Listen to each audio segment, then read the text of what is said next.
Welcome back to another episode of Buffalo Happy Hour. Mike, it's been a little bit.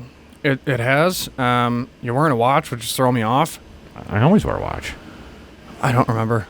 That's how long it's been. So anyways, quick shout out to our sponsors. Thanks, Addie's, for your logo. High Peaks Aerial Imagery, appreciate you. And then Queen City Creative Works, nice job. All right, so... Perfect. I'm just kidding. We got a lot to talk about today. We do. Queen City Creative Works, if you want to buy branded merchandise from us, please go to their homepage at queencitycreativeworks.com, scroll down to the bottom, and then you'll see our logo and shop now. Click the button, and then you can pick up coasters, bottle openers, or water bottles. They are great, and they are branded, made by hand, and then shipped out to you. So definitely look into that if you want to keep supporting two businesses at the same time. Killing two birds with one stone, except nothing dies. Feeding two birds with one scone. It's a real phrase now. High Peaks is a marketing-based company that can help your company's image get enhanced via drones. So if you are interested in working with High Peaks and you want to capture your business inside and out by using first-person drone footage, please reach out to them and they can set something up with you. They do a lot of recording, and they also have a lot of side projects as well where they're just trying to capture as much of Buffalo as possible under their umbrella. And then Addie's logo. Thanks, Addie's. That's all you get. That's all you get. So you get Wednesday and Thursday. Shut up. Moving forward, our housekeeping items for the week, we have our Buffalo Happy Hour Irish Whiskey collaboration with the Addie's as well as Clonakilty Distillery. Did you feel these labels yet? Yeah. These labels are prime. Yeah, they're sick. The bottle, before I got really interrupted, is now available at Addie's, located on Transit in Williamsville, in between Wegmans and Home Goods, up the road a little bit from Neat, which is what I say every week for those who are here. The head distiller from Clonakilty was in town and hand-signed about 18 bottles, and the first 18 pre-orders got that 27. I gotcha. 18, yeah. Yep, as an added benefit, before I got really interrupted again, as well as we signed 27 to 28 bottles total as well. So we just wanted to get you guys something special to keep that was noteworthy. The additional label came with your bottle, and then if you were not a pre-order and you're buying it in store, make sure you ask for that sticker at checkout, and then if you want, when you're home, you can then place the sticker on top of the existing sticker from Clonakilty, and you are all set. They are about $60 a bottle, and then if you are within the state of New York and want to get it shipped to you, then they can do that via their app. So head on over to the Addie's Fine Wine and Spirits app on your phone, download it, pay for the bottle in full, and then make sure your birth date is up to date so that they know that you're above the legal age limit, and you are all set. So hopefully next time we won't have to do this whole sticker thing, and we can just give the labels to the next distillery that we're working with to put it on themselves. Yeah, we'll make it work. So a bunch of stuff in the works, but yeah, we're excited. So other housekeeping things, I'm back in town from a work trip that was out of state. And then you're leaving me again. And then I have to go back. So cheers.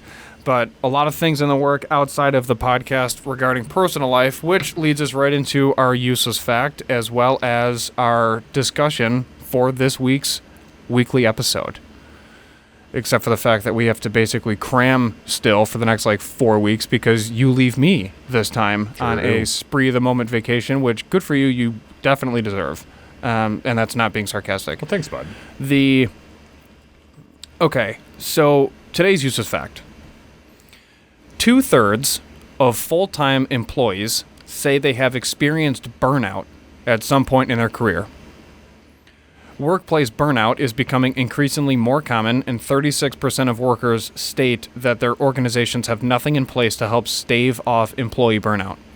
So there's a bunch of demographics that we can get into, and now we're going to freeze because this thing is full, which is not a big deal because it's not that cold out. Just turn it off. Just turn it off. I don't want you fumbling over recording equipment with water. There we go. Okay, so as I was before I got rudely interrupted again for the third or fourth time so far, and we're 5 minutes in. Are we recording? Okay, so women are more likely to suffer burnout than men, and that's because women use their brain way more than men. That's a fact as well, another useless fact. But as I'm getting into it, I started reading a bit more about mental burnout and causes and effects, and then solutions. So cause and effect, 57% of workers feel that they are required to give 24/7 accessibility to their employers, which is wild to me because we've always heard generally that Americans are overworked, where it's now a part of our culture and norms to ask somebody how work was opposed to how are you to start a conversation. So employees who feel unsupported by their managers are 70% more likely to experience burnout. And when it comes to solutions, the first one that is listed is allowing flexible working hours as one of the most effective ways to help avoid employee burnout, according to 75% of senior HR leaders. 43% of employees suggest that their employers should encourage time off and offer mental health days to help combat burnout. Their employees will then be 32% less likely to experience burnout when leadership assists them in managing their workload, and workers are 40% less likely to burn out if they have a strong ally at work, meaning you can delegate tasks and work with somebody. So I bring this up because I fell victim to it, and it's not something that you generally openly talk about, but I don't care because I'm comfortable with that self. So basically what happened was I started a new position. The podcast is obviously doing podcast things, i.e. very busy. However, as you know, because you've known me for like a decade, you're smarter than me. So in that, you have a better ability to handle A, B, and C, but then also work through A, B, and C, where I'm extremely task-oriented. And then I struggle with effective communication, in which then leads to like defensive behaviors and or just complete shutdown and then just walking away, decompressing, and then coming back and then crushing it. So what I used to do is just go on vacation. Like just leave, turn off my phone, go away for a week, like not care, and then call it a day. What ended up happening when I was gone on the work trip was it was fantastic, right? Like it was great. There was a ton of good information being divulged to everybody in the room. It was, for those that don't know, it was basically a training for the position that I'm currently in. However, in that training, what I ended up doing was obviously networking with everybody else that's in my same position, but then I asked very constructive questions to figure out if I'm in the anomaly, if I said that correctly, or if I'm just totally normal and I'm just like weak. So come to find out, I'm an outlier and took way, way, way too much on. So to break it down with numbers, I was doing anywhere from 16 to 18 appointments a week at work, in which I found out that most people do 11 across the country. So it then bred a conversation of working smarter, not harder. And then there was a bunch of sidebar conversations that were going on around me, which pissed me off because if we're supposed to be listening over here, then why are we doing this and distracting people over here? So then I was basically in my seat and I had a glass, right? So my brain is now a glass. And I was doing everything I could to just maintain a proper level within the glass, except things just kept getting piled into the glass. And then eventually the glass couldn't take it anymore. And then there was just like an overflow within the glass. So what I did was I mentally checked out. And it was visibly obvious between my body language and then just my responses to people. So I'm like, I'm going to go take a walk. So I did. Like on lunch, I just left and walked around this compound that they have in this giant industrial park and just walked through an empty warehouse. There was like two dudes working their normal jobs, and I'm just walking around staring at things. And they told us in the very beginning, they're like, no, like we want you to kind of walk around, explore, see how we do things here, check out the layout. Oh, so it was your company's warehouse. You weren't just walking into like correct. Yeah, just random warehouse and be like, yo, what's up? Yeah, no. Did you run into a drug smuggling ring? You're like, what's going on? Just take it for a walk. Don't worry about me.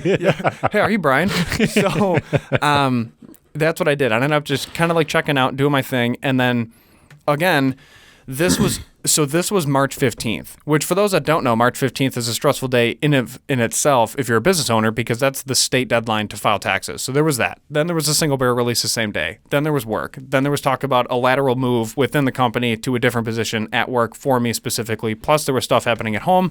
Plus there were people buying sweaters. Then like all of the individuals that were a part of the release for the single barrel were reaching out to me, even though I already said just text Derek, like all this stuff. And it was too much. It was just too much. So then I basically just like shut down. Like the robot just died in like every mechanical movie ever. Yeah. So that then led to a note, handwritten note, and I gave it to my manager who was next to me. And I said, I'm changing my schedule. Just like that? Yeah. And what I failed to do was take a second, think it through, have another conversation with her about it, which she would have loved. I mean, she's like a mom in the first place. Mm-hmm. And I'm just like, I'm changing my schedule. So then we get back to the room after the day of training or whatever, and I update my schedule in the computer software that we use at work. I email it to my manager and then the manager that runs the appointment center who dispatches me 2 calls. And I'm just like, here's the update. Like whatever's already booked, I'll run, no questions asked. But like from that point, like wherever we are, which in this case, it was March 15th and we were booking April 1st. So it's a 2-week gap. Mm-hmm. And I'm just like, just let me know when it's good. So they email back. They're just like, yep, you're fine. Like we'll start, your new schedule will go into effect March 31st. And I was like, perfect. Go to dinner after I knock out my to-do list. So I update my schedule, do my to-do list of just random thoughts that I had in my head, like follow up with this person, quote this really quick, send this email out. I knock that out, go to dinner, have a great time at dinner and decompress. But everybody's just kind of like distant.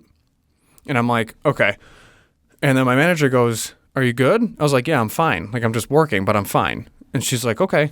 And then we get back from dinner. Everyone's still distant, but my roommate, who's also a prior service dude, just looks at me. And he was one of three people were just like, are you good? And he was the first one to notice it. And I'm like, what's up? And he goes, hey man, welcome back. And I was like, oh God. So then it just became this super in-depth, long conversation with him and my manager, because she just like walked into my room, which was totally fine. I was okay with it. We had a conversation until 12:40 in the morning. Wow. And they're just like, what's going on? And I'm like, I just spilled the beans. I'm just like, I'm burned out. I can't do it. There's just too much. There's projects at my house going on. I'm in the middle of a project at my house, the podcast, work, future work, and none of it is bad. Every single thing is positive. It's just I don't have the bandwidth to do everything at once anymore, and I'm just like shutting down. So I need to make a change. So then I had to basically divulge where I'm so task-oriented and so structured that when I slid the note saying I'm changing my work schedule, I already did A through F to plan for that. And then any gap in the schedule was already fixed and solved. So there was nothing for them to do. It was more of an update. Like, this is my new life. Deal with it. Right. Whereas it would have been better to finish the action before having a review of said action like that, where it was just immediate. So they're like, there's a better way. And I'm like, because then it was like, this is why I want Autumn Leaf on, because she would have been like, wow, we have work to do. Right. Because everything from my childhood was basically like, it is the reason, right? Just like everything else. It is the reason why I'm the way I am, which is super black and white, structured, A through D, don't mess around, that's it. So we start going into it, and then they're just like, I didn't know any of that. And I'm just like, And they're like, why didn't you say something? I'm like, because I didn't know that I could, I guess. It was just very weird. So then I'm just like, I'm burned out. And it was the first time I've ever said it, because I'm always just kind of like, oh, I'm tired today. Like, I'm mentally tired today. But no, we're smoked. Mm-hmm. So then it led, for the audience listening, it led to you and I having a conversation about how do we work smarter, not harder? Because it's the same thing at work. If I can give say an appointment, I have a 9, an 11, and a 1. What if I have a 10 and a 2? I see 2 people but spend more time with them. And now I have 4 hours between appointments instead of 3. Mm-hmm. So now I can actually dive into all the person's problems, go through the process that I'm supposed to that work developed, and then have real honest conversations. And what the nation is showing, data-driven, is that when you spend more time with people, you close at a higher rate. And when you're commission-based, that's it. So you find a way to work smarter, not harder. So de facto, with us, we're like, how can we record for it to make sense, not only for us, but then our audience and then our upload schedule?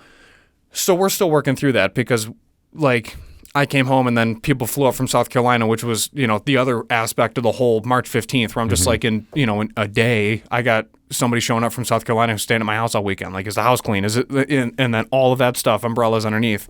So, which everything was fine. I mean, we had a blast. They're like family in the first place, so you really don't have to clean. They don't care. But whatever. So, long-winded way of saying, there's going to be changes with the podcast. Deal with it, because Derek and I are tired, and it's been 2.5 years of grind, and now we're just kind of like, you know what? I want to take a nap. Yeah. We've talked about this a couple times before, where we have these great ideas to improve or to create more content, and then we're like, that's a great idea, but you fail to realize how much behind-the-scenes work goes into making this idea come to fruition the first time. And then you also are super weird, both of you, that you want to do this on a weekly basis for some reason. So instead of doing, okay, let's try this idea out this month and then we'll see if it works next month, we're like, all in every Thursday, let's upload. So things might be changing with an upload schedule. We want to make sure that we're putting as much effort into each upload as possible, instead of just checking boxes. Like, instead of doing 3 appointments, let's do 2, but spend more time with them. Same thing with this. Instead of doing 4 videos a week, let's see if we can bring that back again and try to do 3 more quality videos a week, or 2. Like, we have to vet this out, obviously, but that's basically our way of saying that we've experienced burnout, and we need to be able to make some efficiencies internally with the podcast, because we're not stopping. We just have to find a different way of us going about and making more use of our time. One of the biggest things with that is every time that we record, there's a setup and a breakdown time.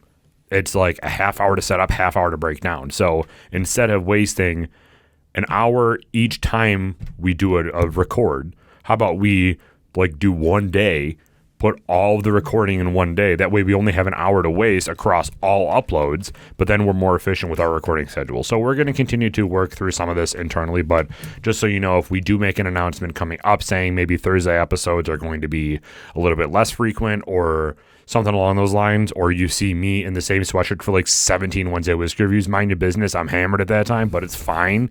We're just going to try to figure out a way to make things more efficient, and maybe we don't try as much like whiskey. We don't have to fill it up past the friggin' bubble in the whiskey class. We can actually do a legitimate tasting instead of, yeah, I'll just drink this during the episode, that's fine. We fill it up to the glass height. But yeah, so things in the works. Hopefully you're not mad about that, and you will appreciate more of a effort into the editing process, because some of the things that we do, we want to, the whole thing with creating content for people to listen and to watch on YouTube is creating entertaining content and not just you listening to us. If you watched our most recent upload, yeah, because we're not going to record another one right now, but our most recent Thursday episode with Justin Hartman, who walked through the entire process of how to distill whiskey, that was fun. And that was like a content creation, and that was rolling over footage, over talking points, and doing all that stuff. Like, that was a fun video to edit. It was a fun video for us to record, and it's different than us just sitting here being like, all right, our first whiskey that we really liked this year was Balvenie. Okay, number 2. Like, it's just more exciting for everybody to hear a little bit more behind the scenes rather than just sitting here talking about our favorite whiskey. We'll still do that, but maybe we'll make it more of an entertaining episode rather than just running through a list with a number in there, Agreed. So we'll figure it out. But so this is the first time that you ever actually felt burnt out, or Yeah. This is the first time that you've emphasized it to somebody? No, first time I ever felt it which I was told since I was about 15. I need more whiskey. Can you grab that Fighting Irish? We got to get rid of this. The Fighting 69th. It's not getting rid of. It's just consuming we got to the rest finish of. it. Yeah. We're getting pretty low on the supply there. Yeah, there's we might finish it today, bro. Yeah. Oh, yeah. What a better week to finish it, bro. Sunday, St. Patty's Day weekend, bro. Correct. So I was told since I was a kid that I'm burning midnight oil and it's going to catch up eventually, and it did. So it caught up today, or this past training schedule. So it's a lot. I mean, Did you see patterns leading up to it where you're like you said, I'm mentally tired, but in reality, you were just reaching that breaking point? Anything else that stuck out to you that is an indication that you were getting burnt out? Because I'm sure that there's people at home just like you and I that are super stubborn and we're like, I'm not a bitch.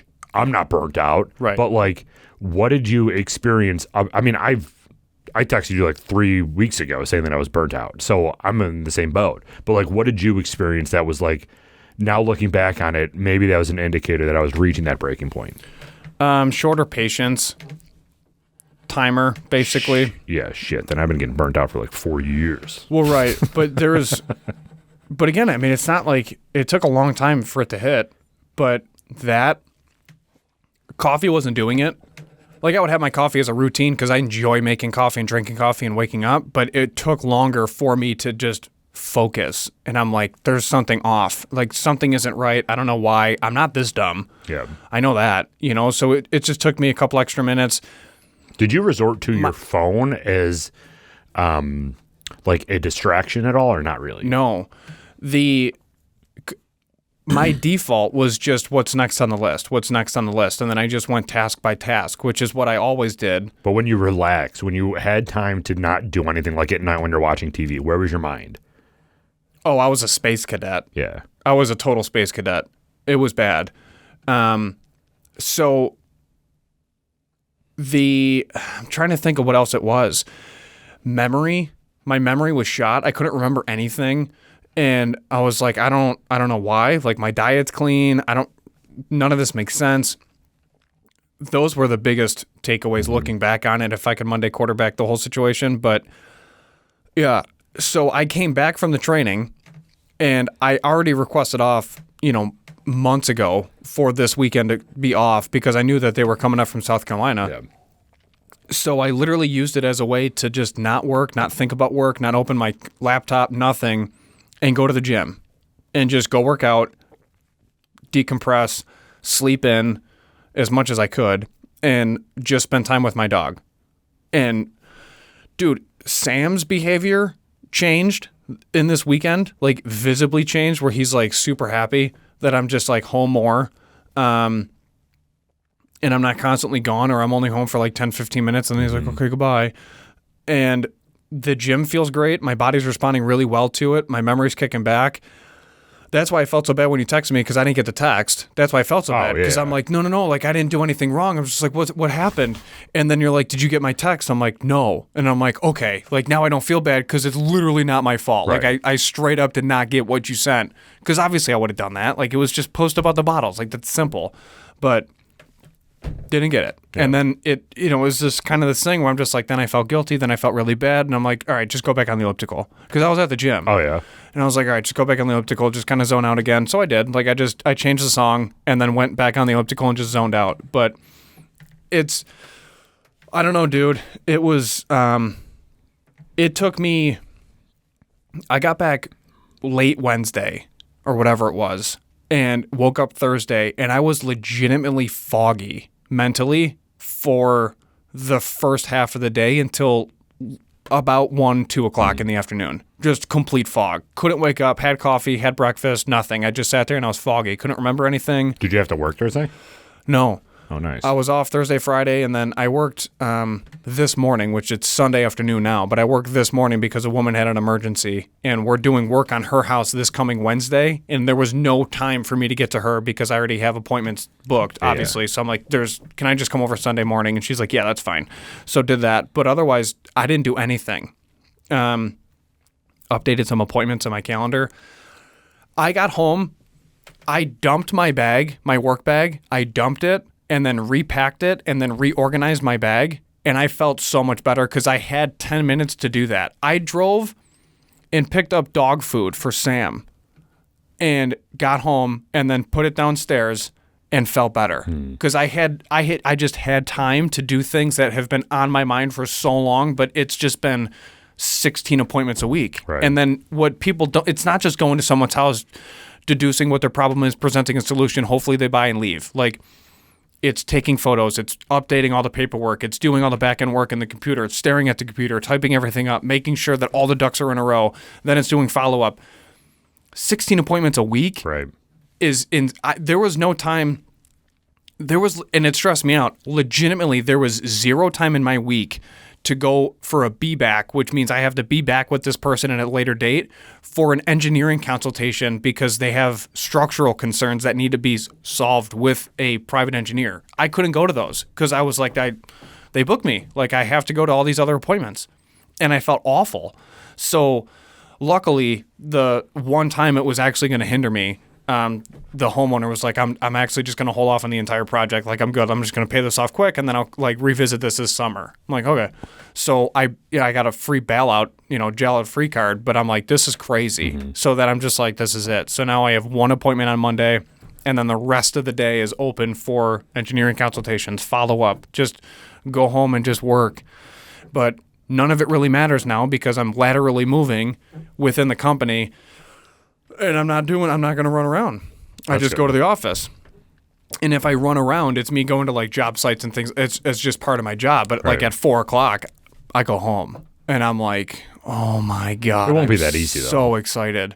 You'll still be plugged in for some parts of it. I know you. Well, 100%. But it's not what you're doing now. Yeah, it's not even remotely close to what it is now. So I'm super excited for that. Yeah, for me, the whole burnout thing with me, I was noticing myself on my phone more. People think that you're on your phone means that you're bored and like you're not like entertained with anything, but it was literally just like an escape to not think about anything. I'm scrolling through my phone and I'm not even like registering what I'm scrolling through. It's just something to do to like empty my mind. That was my biggest thing, is like I was just sitting there just like mindlessly scrolling and not even absorbing any of the information that I was looking at.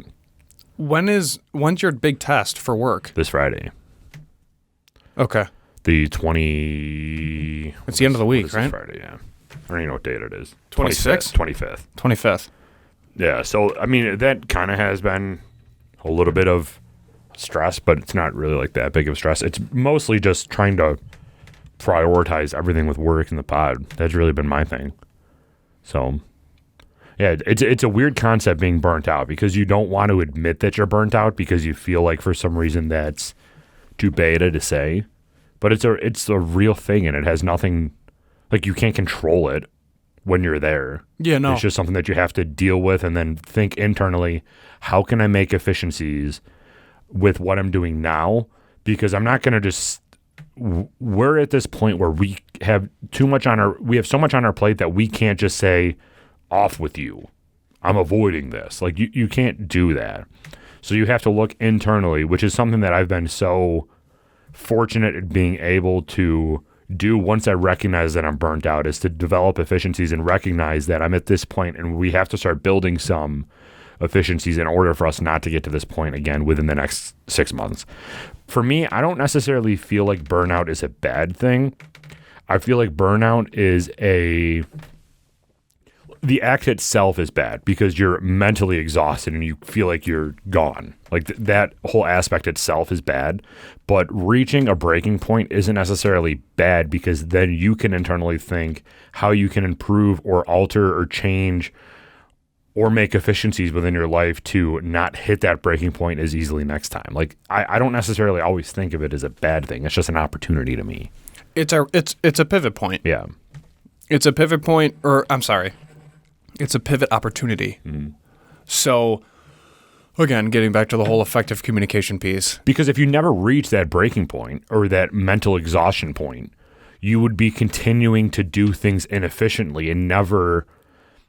It's hard for you as a person to look back on things that you do and self-correct when you're not at some sort of breaking point. Like if you just go through the day and you don't have any struggles, you're not mentally exhausted, you're never going to look at your process or how you conduct your day-to-day activities and say, should I be changing things?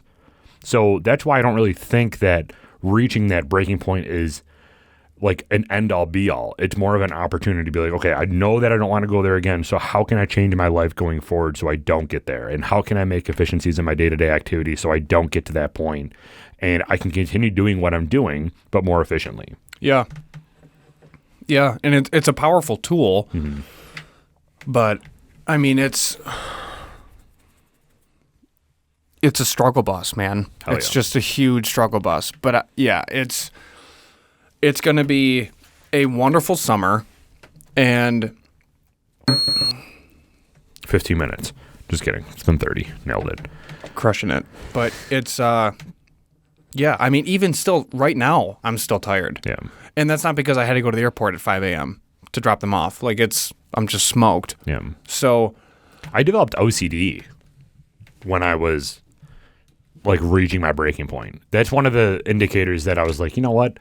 Maybe something's going on here. I've never had OCD in my life, but I was continuously, like, you made fun of me for it, and I'm not yelling at you. I think it's funny. I always like when people make fun of me, but I was thinking that I never remember to close my door. So I'd always come back around to make sure that I closed my door because I was scared of my dog getting out. So previously, when I first moved into this house, the door, my storm door, Cleo could just hit it with her nose and it would open. So if I never closed the actual wooden door behind it, she can just get out. And then my whole thing was I'm scared that she's going to go outside and she's going to be freezing because it's -4 in Buffalo. And she's going to be shaking, looking at the door why can't I get inside? Something like that. So I developed OCD where I could not remember if I closed the door or not. And it's dude, you did. It's a habit at this point. You closed the door. You never left it open. So I don't know why you're nervous of this now. But I was just so mentally drained that I was just not remembering the small things that I do all the time. And it was just giving me OCD. Did I do this? I forgot. And that was, to me, one of the points where I'm reaching some sort of breaking point because I can't remember the simple things that I am constantly doing every week, every day. But I can't remember if I did it or not, even though I always did. But I was just developing this obsessiveness to it. Yep. It's weird. Absolutely. And it was, I heard the door close.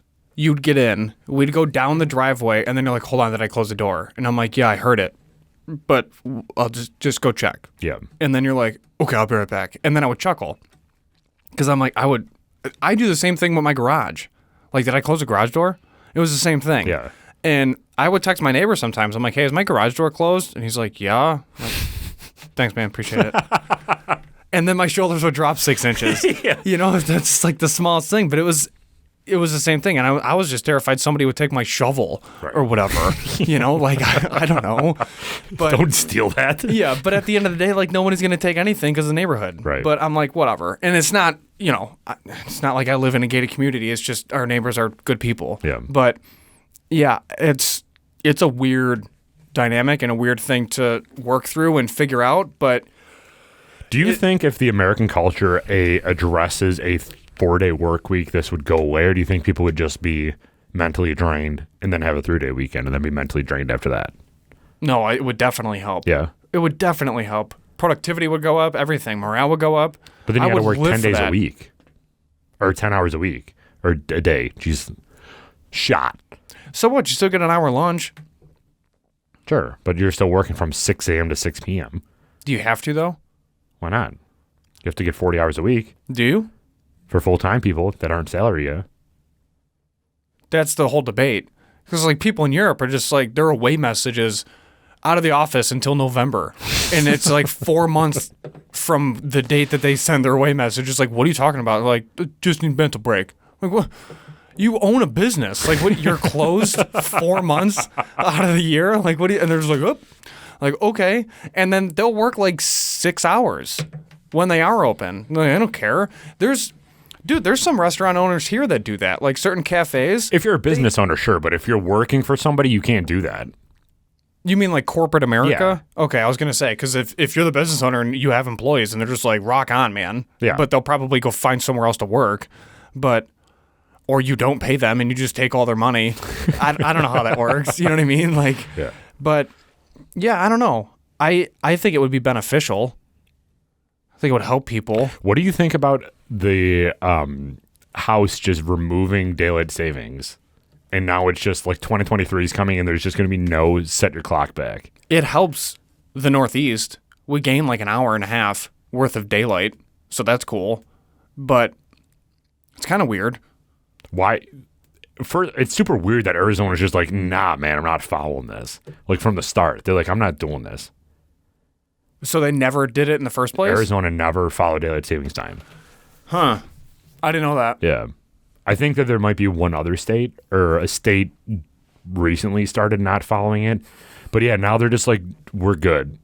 I'm like, what's the reason for it now? Probably grocery stores, because we're not all farmers trying to harvest, you know? Because that was the original intent for it. But to give farmers an extra hour or something like that? For their crops. Yeah. Yeah. I mean, it's factory farming, got rid of daylight savings time, essentially. Is that good for us? Horrible food standards led to more daylight. And if that doesn't go to show that time is legit man-made, I don't know what else you need. Right. Like, nope, not doing that anymore. Like, okay, with your weird wigs sitting in a room full of wood. Yeah, like it literally made no scientific sense that we did that. They didn't even talk about it anyways either. They're just like, yeah, we're not doing that anymore. And it was like a Tuesday. And that was the national news headline. No longer acknowledging that this is a thing with clocks. It's like, what? So anyways, Deshaun Watson. Yeah. I'm like, what? Wait a minute. It's like, what does that even mean? What do our phones do? Right. How does that update? Like, is that just in this country? Is that worldwide now? How does that work? Isn't that going to impact, like, trading, import, export, anything? Are there any implications? Flight times? Yeah. Like, what Well, happens? there'll still be time zones. What if they just got rid of time zones completely? 7 o'clock right now everywhere. Like, it's not 5 o'clock somewhere. It's 8 o'clock right now. That would be messed up. But that makes... Time zones make sense. Time zones make sense. Yeah, but, I mean, their delivery, again, effective communication. That's the title of today's episode. Effective communication. Like, I struggle with it every day. Congress, obviously. The House. Whatever.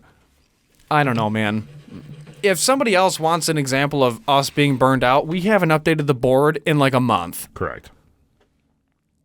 I don't even think... we're probably on season 4. Just kidding. That's next we are year. in season 4. This is our 4th year doing this. Like our 4th calendar year doing this. Right. We started in 2019 and now we're on 2022. Yeah. So it is season 4. Crushed it. Oh my goodness. We haven't updated that in a while then because season 4 started January 1st. It is currently Well, March no. I mean, 17th. Wilderness Trail's on there. So is our single barrel. Well, no, I'm saying that the number season, itself. Yeah. Crushing it. Yeah, we're doing really good things. It's fine. It was kind of cool though because we were interviewed this past week, two weeks ago, ourselves. Yeah, that was different. I want more of that. I want to be the center of attention. No, I'm just kidding. Right.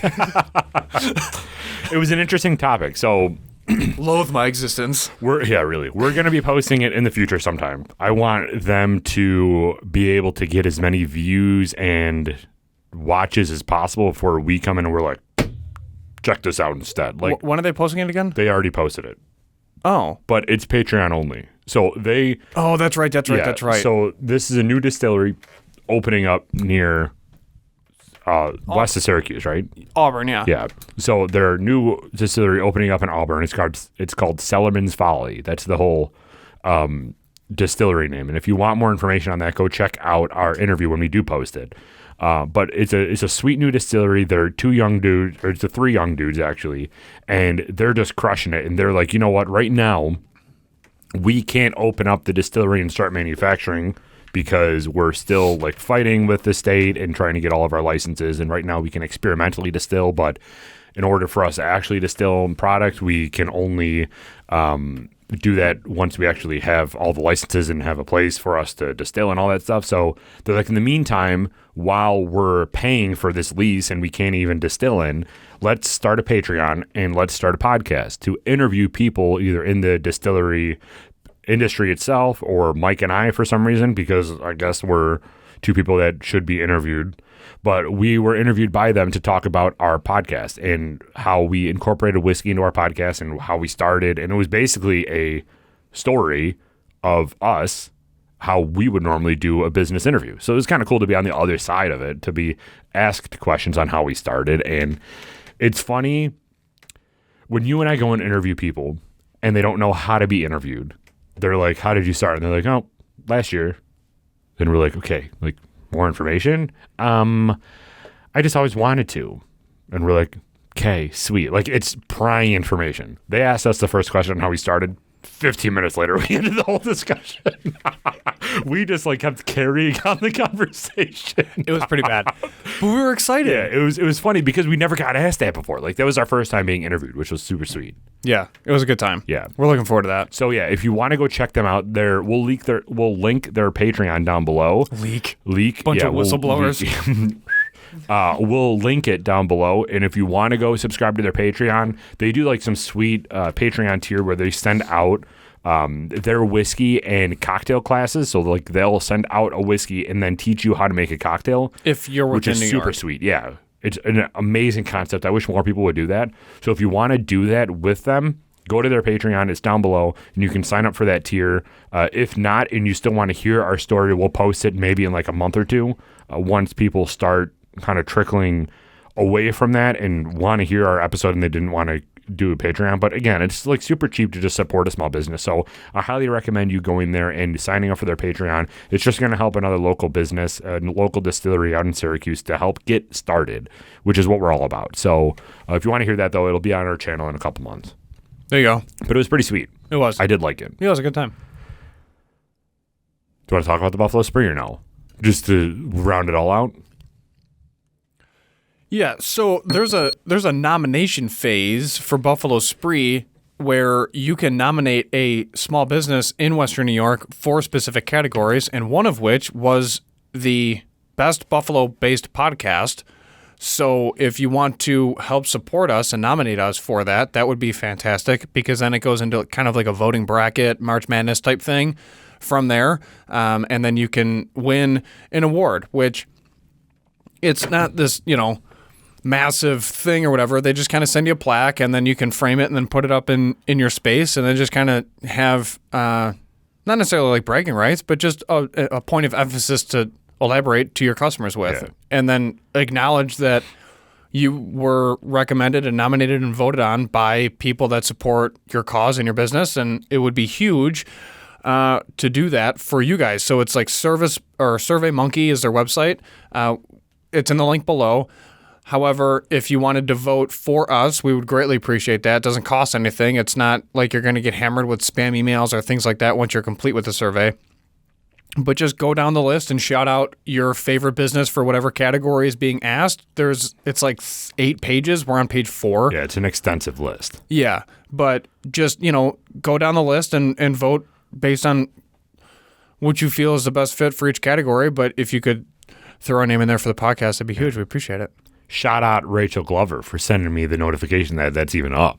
I don't even know that. She sent me a picture and she's like, promote. I'm like, hell yeah. Yeah, I that's don't even amazing. know if that was a thing. Yeah. I mean, I knew that Buffalo Spree did this, but I don't know what time. I don't even know if they even had a best podcast section. Right. Some virgin won it last year. Just kidding. Oh my God. Respect. But we would be over the moon to win something like that. So if you have literally 5 minutes, please take that survey down below. We'll link it. And let's just get your boys fame. Just kidding. Just help us out, please. That's all we ask. Yeah, we need help. A lot of it, clearly. We're burnt out. Just kidding. So what else you got? Anything else that you want to talk about?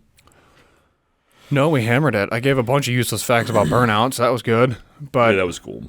yeah, I mean, it was, we're moving and grooving. Obviously, upcoming interviews and episodes are going to be going live, and we have content through April, basically, so we're good there. And then there's going to be a random business being interviewed that's a part of another business. So that is booked in our calendar for April 19th recording date. Updated? No, what? Which one? Yeah, it's in the calendar already because I know you live by that, so it's already in there. April 19th. Yep, April 19th. So that's in our calendar, and we're going to sit down and talk with them. And that was supplied by that lead was provided by a third party. So someone texted me and said, hey, are you still doing your podcast? To which I said, Oh. And I didn't even know about this. Yep. And then she coordinated the whole thing. She's just like, give me a date and a time. And I said, does this work? And she's like, yeah, all set. And I'm just like, perfect. I'm going to mark the calendar. So threw it in there. They reached out to you? She did, yeah. Making moves, bud. So people send us a bunch of different businesses that are new and exciting and or have been around. And they're like, hey, do you want to work with them?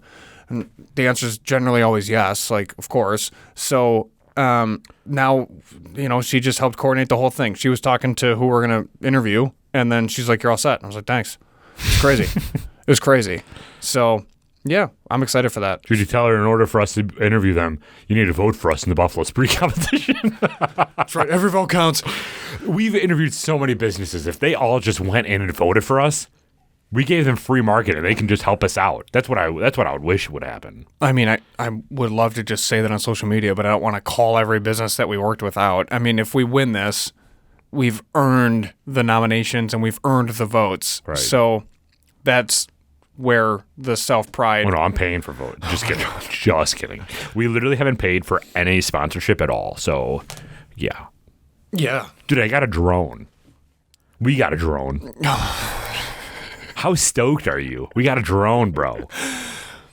If I see one more message that starts with yo, I'm throwing the drone into the nearest creek. No, it's amazing. It is really exciting. Our content, again, is going to be at another level. Oh, yeah. No pun intended. Elevated. So we're excited for that. But more content to come. That's all I got to say about that. Derek, you want to take us out? Yeah, none of this more like hour on the dot thing. If we're done, we're done. We're burnt out. It's 47 minutes. It's probably 45 once I'm done editing. We're out of here. Thanks, everybody, for tuning in. I need more whiskey. We need to get out of here. But no, seriously, thank you all for dealing with us. Thank you all for all the support that is going to hopefully be coming further as we continue to make enhancements to the podcast and make each upload matter. We don't want to keep putting out content for you just for the sake of putting content out. We want to put out content that you're actually going to enjoy, that's actually going to be engaging, and that's actually going to warrant you guys sharing it with somebody, because you won't share things with somebody if you don't think the production value is good. So we're going to continue enhancing that.